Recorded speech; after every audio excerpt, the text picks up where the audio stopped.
భారతీయ సినిమాలు కొత్త రికార్డులు క్రియేట్ చేస్తున్నాయి. పాన్ ఇండియాను క్రాస్ చేసి పాన్ వరల్డ్ రేంజ్లో సరికొత్త చరిత్రలు సృష్టిస్తున్నాయి. బడ్జెట్ల బౌండరీల గేట్లు కూడా కోలగొట్టి ముందుకు వెళ్ళిపోతున్నాయి. మొన్నటి వరకు 100 కోట్ల సినిమా అంటే వామ్మో అనుకునేవారంతా. ఇప్పుడు ఆ 100 1000 అయింది. ఇప్పుడు ఓ సినిమా ఆ 1000ని కూడా దాటేసి మన ఊహకు కూడా అందనంత వేగంగా దూసుకుపోతోంది.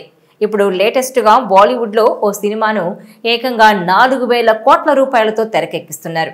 రామాయణ కోసం 4000 కోట్ల బడ్జెట్ అవుతోందని నిర్మాత నమిత్ మల్హోత్రా ప్రకటించారు. ఆయన స్టేట్మెంట్తో ఒక్కసారిగా భారతీయ చలనచిత్ర పరిశ్రమ ఉలిక్కిపడింది. ఇవి కనీ విని ఎరుగని అంకెలు. ఇదివరకు చూడలేని, భవిష్యత్తులో చూస్తామో లేదో కూడా తెలియని బడ్జెట్. రామాయణ ముందు నుంచి హాట్ టాపిక్ గానే ఉంటూ వస్తోంది.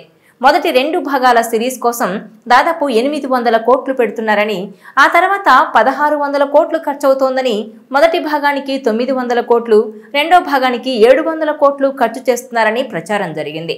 కానీ ఆ తర్వాత 2500 కోట్లని వార్తలొచ్చాయి. ఆ అంకెలంటే చాలా మంది ఆశ్చర్యపోయారు.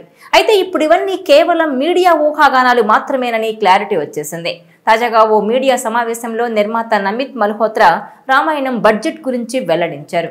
ఇది భారతదేశంలోనే అత్యంత ఖరీదైన ఫ్రాంచైజీ.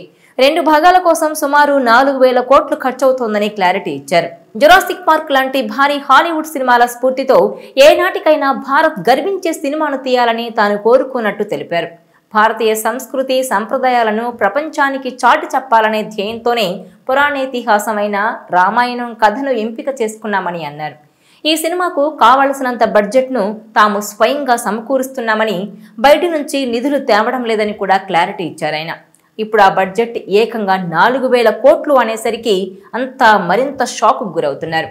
అదే సమయంలో హాలీవుడ్ స్థాయిలో విఎఫ్ఎక్స్ గ్రాఫిక్స్ కోసం భారీ బడ్జెట్ను కేటాయించారు. భారతీయ సినిమా స్టామినా 2000 కోట్లు అంటే దానికి రెట్టింపు పెట్టుబడి పెడుతున్నారన్నమాట. కాకపోతే రామాయణ 2 భాగాలుగా తీస్తున్నారు. ఒక్కో పార్ట్కి 2000 కోట్లు అనుకోవచ్చు. రామాయణం లాంటి ఇతిహాస గాథలకు ప్రేక్షకుల్ని థియేటర్లకు రప్పించే సత్తా ఉందని, ఈ సినిమాను భాషలకు అతీతంగా ప్రపంచమంతా చూస్తారని దర్శక నిర్మాతలు గట్టిగా నమ్ముతున్నారు. రణబీర్ కపూర్ రాముడిగా, సాయి పల్లవి సీతగా, లక్ష్మణుడిగా రవి దూబే నటిస్తున్న సినిమా ఇది. యష్ రావణాసురుడిగా కనిపించబోతున్నారు. సన్నీ డియోల్, లారా దత్తా, రకుల్ ప్రీత్ సింగ్ ముఖ్య పాత్రలు పోషిస్తున్నారు. వీళ్లే కాకుండా కొంతమంది ప్రముఖ హీరోలు అతిథి పాత్రల్లో దర్శనమిస్తారని తెలుస్తోంది.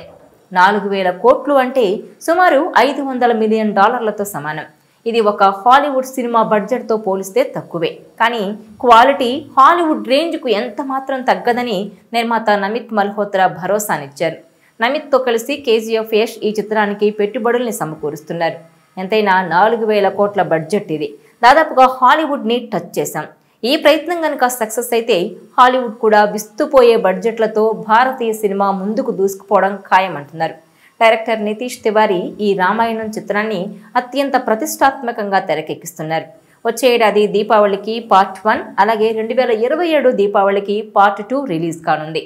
ఈ వీడియో మీకు నచ్చినట్లయితే please share, like and subscribe.